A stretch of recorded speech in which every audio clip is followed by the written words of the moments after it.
KHQA Overtime with Chris Duerr, sponsored by Hollister Whitney. Well, this is Saturday, April the 5th, and you have entered overtime on one of Mother Nature's least sports-friendly weekends. We did an awful lot of scrambling and even more shivering today to bring you this show because actual games were really hard to come by. Still, one man's postponement is another sports director's opportunity to create spotlight moments for deserving athletes in our midst. And we've got some fun what's coming next stories for you about some elite kids in our area on the back end of this show. For now, though, we start with sub 45-degree temperature softball from the Ville in Jacksonville. Quincy Notre Dame today playing two over in the Ville, the first against Dundee Crown. And this one saw very good pitching from Caden Smith, I should say, right out of the gate in this one. She gave up a run in that frame, but she was well supported. A half of frame earlier, this is Alyssa Lee. She slumps no more with a 3-run bases clearing triple to spot her Raiders after the first to a 3-1 lead. More to come in this one. Sophia White doing work in this one with the bunt, setting the wheels up nicely for further developing offense with her speed in this one. Speed on both base paths, and that would set up Caitlin Bunty, your leadoff hitter, doing what she does. The RBI rocket right there out to right field extends the Lady Readers lead out at that point to 4-1. Top of the third, 4 more runs coming here.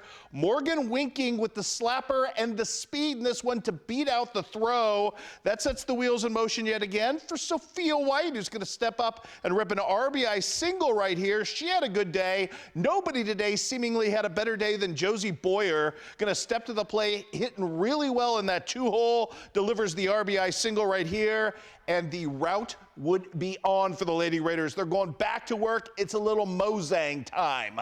Morgan Zanger doing her thing right here, finding the middle and the spine of the infield for an RBI rip. Alyssa Lee, as I told you, huge day today, 4 for 4. She had a triple, a double, and a couple of singles in this one, and a bunch of ribbies as Quincy Notre Dame gets the win. 13-5 is your final. Across future champions, crazy showing today for Payson and Newark. Rough start for Payson, though. Megan Kirby's grab it short. Pretty spectacular right there. 4 first-inning runs for Newark off fielding gaffes in the outfield. Abby Hager-Bomber had to do her own thing in this one, pitching to get herself out of the jam. If the defense is going to let you down, a couple of strikeouts get you out of it, as Abby did very nicely there. Her team down 6-0 going to the top of the 4th, and here comes Abby doing some work and helping her own cause. The RBI single would touch off a massive inning and a massive comeback for the Lady Indians in this one. A little bit later, it's Madeline O'Dear drawing a wild pitch and allowing a run to score here from third to cut that lead down to 6-2. Then Tegan Moss going to step up and do her thing with the RBI single, part of a 9-run uprise. I think everything got canceled due to rain. I never did see a final accounting of this, but the final score was an 11-all tie on the day. Payson Seymour had been slated to play 3 games. According to Game Changer, they only played the 1, so I'm assuming weather came into effect. Meanwhile, Quincy Notre Dame did sneak in a second game despite the weather, and that was a big win today over Fenton as well. 12-3 your final as Caitlin Bunty left the yard against the wind, Bob Seeger style today. Not an easy task given the conditions, but a very nice piece of hitting for her on the day as well. Quincy Notre Dame at home today playing host to Jacksonville this one. Low scoring affair. Raiders up 3-2. Bases loaded, no outs. Ryan Luconic gets the runner, cutting him down at home at this point. Then it's Ryan Hedden getting the strikeout swing to escape the inning with no further damage in this one. Abram Wewell has been a revelation thus far and lights out back on the mound yet again. Future John Wood Trailblazer showing you all of his stuff. I think his career is going to go beyond, well beyond 2 years of college. Again, with 2 on, another punch out for Abram right there as he ends the frame. Still 3-2. Jacksonville hung in thanks to good defense. Double play strands a runner right here. Great work by the Crimsons to get that done. How about the Raiders threatening again in this one? And it's Anderson Decker getting the strikeout with a runner on third at that point. Good stuff from them as well. Then Brandon Sims would snag the wild pitch, make the tag for the out at home to end the frame. Love Mr. Sims as a kicker, not a bad baseball player either as well. More great pitching from Abram Wewell. All the scoring in this game early before we got there because of the track meet today. You know what? Quincy Notre Dame hangs on for a quality win over a good Jacksonville squad.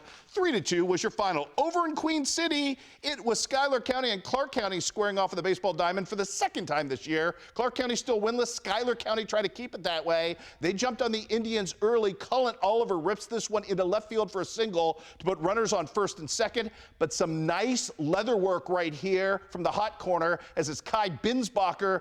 Ooh, letting off the cannon shot as well to get the out at that particular point in this one. Rare 6-3 double play at that point. The Rams team is relentless with the bats. Brody Weaver hits this one to right through the shortstop, but the throw is offline, bringing a run home to make it 2-0 Schuyler County. But here come the Indians. Binsbacher hits a grounder right there that just gets past the shortstop's glove to put runners in the corner. He would then be one of two runners to reach home on wild pitches in the frame, tying things up at 2. The Indians explode for 8 unanswered runs and get that first win of the season. Good for Clark County. Final count in this one was 8-2. We had a very small smattering of college action today. Quincy University did play amidst the raindrops, beating Indy 8-6 in the first game and then not looking very good in the second game, losing 8-1 to start the series. David Broughton and Matt Mateo both with home runs in the early game in that series as well. Let's do that track and field I alluded to early. Quincy High invite, always fun. How about girls pole vaulting? This is Rushville Industries' Anna Eveland clearing 2.12 meters for a season best for her, but the win today would go to her teammate Sarah Avalos, who wins it at 2.27 meters. Boys long jump, Rushville Industries' Carter Freetag, 5.7 meters, good for third place. Boys long jump as well, Joshua Herring in first at 5.71 meters for the Blue Devils, who would win the team title on the boys' side and on the girls' side. And Marley Thomas helped with a first place throw in the shot of 10.46 meters, the only thrower in the field for the girls today to top 10 meters. Boys high jump, I should say. McCombs Marshawn Brown takes first place with a jump of 6.49 meters as McCombs sweeps both the boys and girls high jump. Boys pole vault, it's Jason Percy from Quincy High in second place with an effort of 7.43 meters. Rushville Industries, Brody Brush doing what he does. First place win at 7.73 meters. Let's get you to the fun in the running events of this one. Boys 100 meter, Camp Point Central's Kale Niekamp ran away with it in a first place time of 7.62 seconds. Girls 100 meter wheelchair, it's our girl Sasha Betts doing her thing. We saw her win indoor at Jacksonville. She does it again today outdoors in the cold in a time of 35.65 seconds. Girls 100 meter heat number 2. First place to Addie Foss, 13.01. Second place to Sadia Hodges of Quincy High School. Third place to Caitlin McCoy of Quincy High School as well. Let's do the boys 100 meter heat number 1. Jared Petty is going to get the win in that one at 11.88, which is a PR for him. Charlie Scarborough is going to come in second from Unity with a time of 12.97, and Payson Seymour's Lucas Gorzik third in this one. Heat number 3, this would be your winning heat in this one. And the championship today in the 100 meter belongs to Kylan McMillan. No surprise of Macomb. You know how fast he is. Outrunning Curtis Rigg is no small affair. Rigg in second place in a time of 11.39. McMillan 11.38 and Carter Freetag 11.50. As I mentioned, a sweep today for the Quincy High boys and girls. We're just getting warmed up. We've got all kinds of signing news, including final closure on your KHQA Player of the Year. Plus, I want to pass along a quick tennis score for you as well before we get out of here. Hannibal, a big win in the cold today over Marshall, 7-2. We'll be right back in 2 minutes.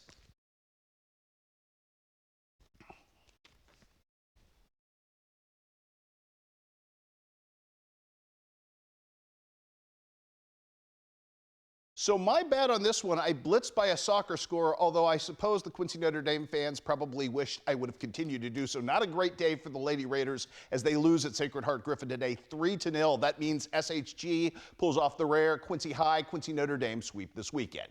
And in that spirit, welcome back to Overtime now with Preston Brewer, who's gotten far more run than I ever have on this show the last 2 Saturdays, and deservedly so. Your reigning KHQA Boys Basketball Player of the Year became officially spoken for on Friday afternoon, sealing the deal with Quincy University. I'm ready to get to work. I've actually been in touch with Logan Robbins, and we're going to start getting in there over the summer, every weekday probably.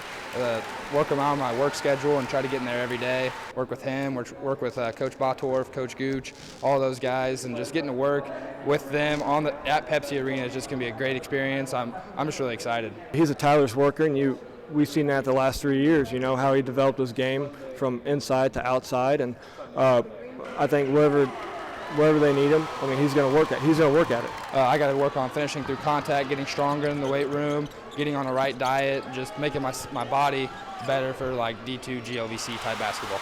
His enthusiasm in jump-starting his next basketball evolution at Quincy University was thematically front and center at Preston Brewer's signing ceremony on Friday. But this was also one last moment to reflect on a near-perfect ending to a high school career as the reigning Missouri Class II Player of the Year, both in terms of what it means to be a very big deal in a small town. It feels great. It shows that everybody in the community cares, and they don't just care just about me. They care about this whole school as a whole. Everybody's going to be there for one another, and so I feel like that's what brings us together really well. And what it means to make forever memories with his guys. I feel greatly blessed. I mean, all glory to God. Without him, we wouldn't be where we were. We wouldn't be who we are without him, and so I got to give all my glory to him. To be teammates with all those guys that I was since my second grade year, I mean, when I first moved here, it's just been a great time, great run. I enjoyed every single second with those guys. He's so goofy, he's so good, he's such a good in the classroom, you know, he's fun to talk to, you know, not just basketball, but in life in general. And we were blessed to have him these last 3 years, and wish him nothing but the best going forward. And since we're on the subject of new Hawk acquisitions, a chance now to celebrate one of the true go-to guys in tri-state sports. Whether it was his Quincy High School football teammates for leadership, Blue Devil defensive coordinator Eric Gower for key stops in critical situations, or OC Brian Luton to fill any slot on the offensive line that needed plugged due to an injury, or even us media guys who were assured that Kamryn Flachs-Hill would provide us the best sound bites in the entire region, coach or player. Quincy University has landed a good one here at a guy whose college future may well include a new positional guys and who may well be in good company in the Blue Devil to Hawk pipeline now. It means a lot to me, you know. It brings a lot of my close family together, and we compete on the field really well. I have some of my best friends going there. I have Tykel Hammers, Braden Little, my quarterback, who I played with for many of years. I even got some, you know, fellow guys at QND that I've played against, you know, all my life that, you know, I'll finally get to suit up with. What do you like about the situation, Coach Kilday, the staff there? What kind of stood out to you? You know, he came in and he made a difference. You know, first year he came in and switched up the offense. You know, he showed that he cares, and he's very promising. I would like to switch to linebacker. Yeah, so it's similar to what Gower ran. You know, I think we run a 3-3-5. It's a complicated defense, but at the same time, it's something that once you understand, you know, you'll work well with it. What's the end game past football for you, kind of major? Where do you see yourself when this is all said and done? Well, I plan on majoring in criminal law and justice, and I would like to become a state trooper. Well, he will be great in law enforcement. Wish we could talk that young man into broadcast journalism, because he's got a talent for that as well. And in keeping with the theme of incredibly sharp and talented Quincy High Blue Devils, Co-College Track and Field just landed itself a thrower of relentless work ethic and incredibly high-end potential scholastically as well in Bailey Schinderling. I love it just to be able to compete and give it my all. I'm a very competitive person at heart, so to continue that for 4 more years and find who I am is very big to me. So being at a place where I could call home was very big to me. Athletically, Coach Littleton was very open to me about anything and everything that I could do there. So being able to go there and feel welcome and involved, knowing I have a coach who cares about me, I feel like I can have great success. You know, the expanding of events as a thrower would mean a lot of new stuff to take on and try. So it's just expanding yourself and seeing what fits you, and then fine-tuning your skills for the future and seeing what you are good at and what you are not. So you're open to whatever. If they say, hey, start throwing hammers, that's something that piques your interest at all? 100%. I would love to go out and try stuff like that, to be able to try hammer, to try javelin, try the weight throw, like all the new events. I want to go out there and see, hey, I could be good at this, because if I don't take that step, you know, I could live with regret, and I don't want to have that. Being a thrower is a very special mentality because you're constantly fighting yourself to get better. What part of that speaks to your personality? You know, I love the weight room. I love stepping in there and going every day consistently to be able to better myself each day. You know, I can see it. You know, I wasn't genetically gifted to be 6'6", 300 pounds, but being able to go out there and beat those guys just by putting that work in every day is very nice. So that determination and to go in there and better myself is what yeah, I'd love to go into kinesiology, exercise science. So a pre-physical therapy track, so a doctorate program afterwards is what I'm looking for. And we will have more overtime coming your way straight ahead.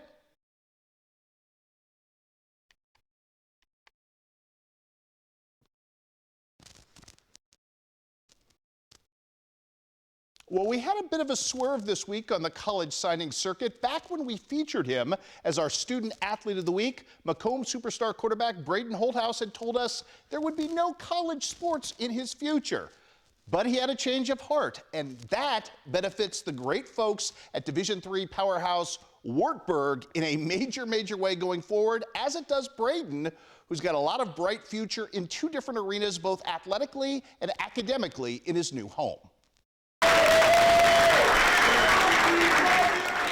My goal right now is just to, put myself out there freshman year. I know that there's probably going to be a starting QB, senior starting QB next year because he played a little bit last year, but I really just want to put myself out there to just show them what I can do, show them how I can play, and hopefully get the chance to play a little bit next year. Been able to coach Braden since he was a 7th grader, whether it was junior high basketball or high school football.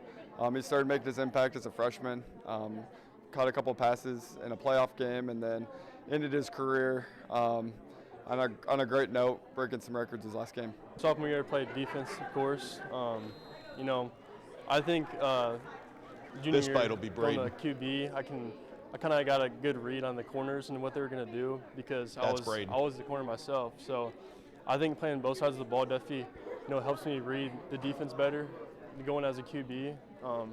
I think I'll just be able to make better decisions, better reads. Yeah, he's going to do whatever the coach asks. He's going to be a great leader for him. He's going to put in the work. He's a great work ethic in the weight room and on the practice field. He's going to learn. He's a very smart kid, so I think he's going to have a lot of success at Wartburg. I'm just so grateful for everything that coaches have done for me. Through just working with me individually on my crafts. Putting extra time aside for me to get better and really just, push me to my full potential. So, through all the coaching and all the players and just everything this program's offered me, I think I'll definitely be taking a bunch of attributes, whether that's determination, just decision making and, just being a better person. So, I'm very excited. Definitely, I went on a visit about 2 months ago, and it was either between Co or Wartburg. Went back-to-back visits, back-to-back weeks, and I think the coaches are very welcoming, and it's great facilities. I think the gym that they have and just a bunch of their places, I think it was 2 years old, I think. So just very great facilities, and the players were welcoming too. I got a chance to eat with the players and just visit with the players. And they're very welcoming, and overall they're a very good football program. As the past 2 years, they went to the semifinals for nationals. So they're just a very successful program, and I'm very happy and excited to get the opportunity to play there. A couple months ago, I was thinking turf management. They don't have turf management for a major. I'm to have environmental science. My original plan was to go for, I want to be like a heads groundkeeper at a golf course. So I've been working on a golf course for the past 4 years, and I was thinking about being a heads groundkeeper. But after a conversation with my mom, it kind of swayed my decision making a little bit. So I'm thinking about going for business management, and she told me that it's a pretty broad major, so I could have many different jobs coming out of that. So I'm not exactly sure what I want to do with business management, but that's what I'm thinking right now.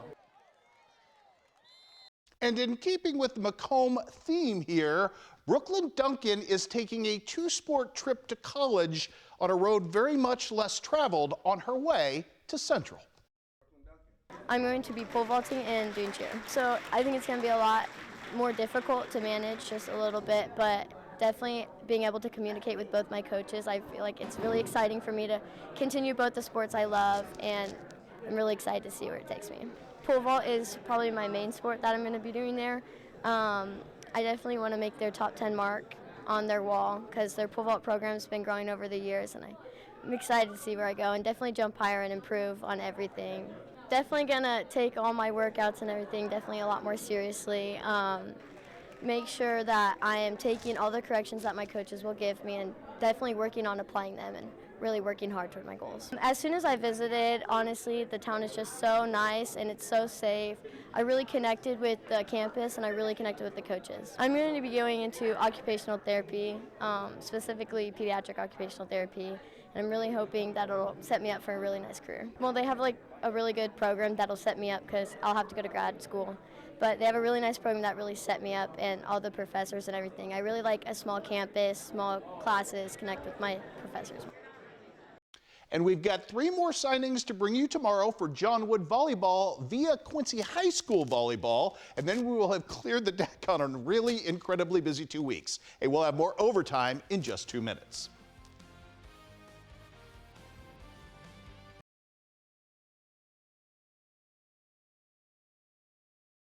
So we are going to keep our fingers crossed for infinitely better weather this week and into next weekend, because overtime is getting really hard if we're only going to have 4 games every Saturday. But we will continue to do our best for you. By the way, if you missed it earlier this week, the boys KHQA All Do or Die basketball honors team dropped.